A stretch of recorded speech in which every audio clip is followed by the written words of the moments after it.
காலைதோறும் கர்த்தருடைய வார்த்தையை கேட்க வந்த உங்களை ஆண்டவராக இயேசு கிறிஸ்துவின் இனிய இன்ப நாமத்தினாலே வாழ்த்தி வரவேற்கின்றேன்.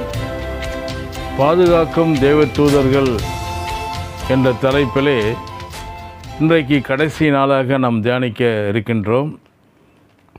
இன்றைக்காக தெரிந்து கொண்ட வேத வசனம் அப்போஸ்தலர் 12ஆம் அதிகாரம் 6 முதல் 11 வசனங்களை நாம் வாசிக்கலாம். நீண்ட வசனமாக இருப்பதனால நான் சுருக்கமாக ஒரு சில வசனங்களை மாத்திரம் வாசித்து செய்திக்கு கடந்து போக விரும்புகிறேன்.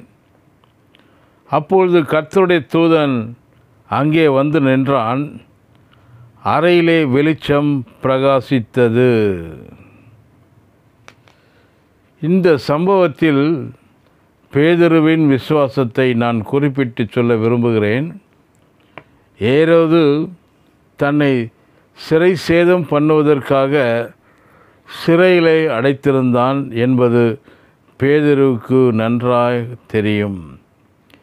பேதுரு கொலை செய்யப்பட போவதை அறிந்திருந்தும் அயர்ந்த நித்திரை பண்ணினான் என்று பார்க்கின்றோம்.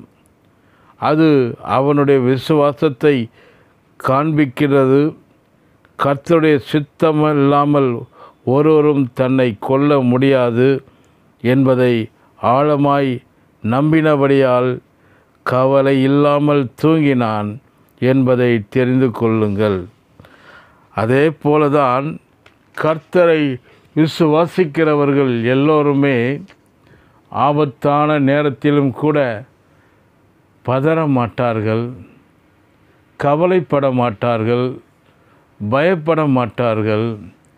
இயேசுவும் கூட சீஷர்களோடு கூட படவில் சென்றபோது படகின் பின்னணையத்தில் தலையணையை வைத்து நித்திரையாயிருந்தார். அப்போது பலத்த சுழல் காற்று உண்டாகி படகில் மேல் மோதிற்று.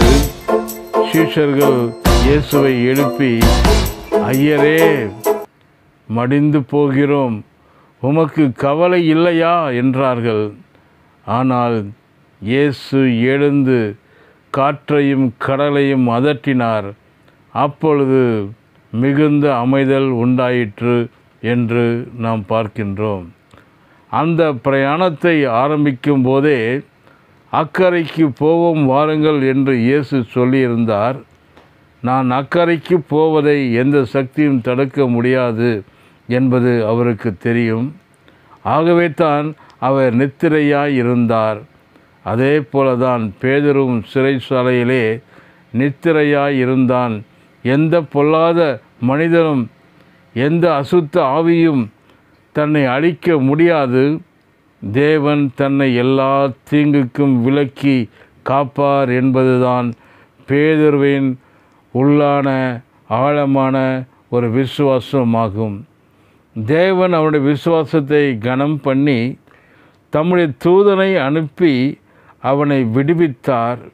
தேவ தூதன் பேதுருவிடத்தில் வந்து அவனை தட்டி எழுப்பின போது சங்கிலிகள் அறுந்து விழுந்தது, கதவு தானாய் திறவுண்டது. பேதுரு அவ்விதமாக விடுதலை ஆக்கப்பட்டான். அது மட்டுமல்லாமல் பேதுருவை கொலை செய்ய நினைத்த ஏரோதுவை தேவதூதன் அடித்தான். அவன் புழுத்து இறந்தான் என்று பார்க்கின்றோம். அதற்கு பிறகு பேதுரு முதிர் வயது வரைக்கும் உயிரோடு இருந்து கர்த்தருடைய ஊழியத்தை செய்தான் என்பதை தெரிந்து கொள்ளுங்கள். நாமும் பேதுருவைப் போல விசுவாசத்தில் உறுதியாக இருந்தால் பாதகமான சூழ்நிலையில் தேவன் தம்முடைய தூதர்களை அனுப்பி நம்மை விடுவிப்பார், பாதுகாப்பார். நாம் சாவாமல் பிழைத்திருந்து கர்த்தருடைய செய்கையை விவரிக்க கிருபை செய்வார். கர்த்தர் தாமே உங்களை ஆசீர்வதிப்பாராக. பாதுகாக்கும் தேவ தூதர்கள் என்ற தலைப்பிலே 7 நாட்கள் நாம் இந்த வார்த்தைகளை தியானித்திருக்கின்றோம். நீங்கள் தொடர்ந்து இந்த வார்த்தைகளை கேட்டு தேவனுடைய சத்துவத்தில் பலப்படுங்கள்.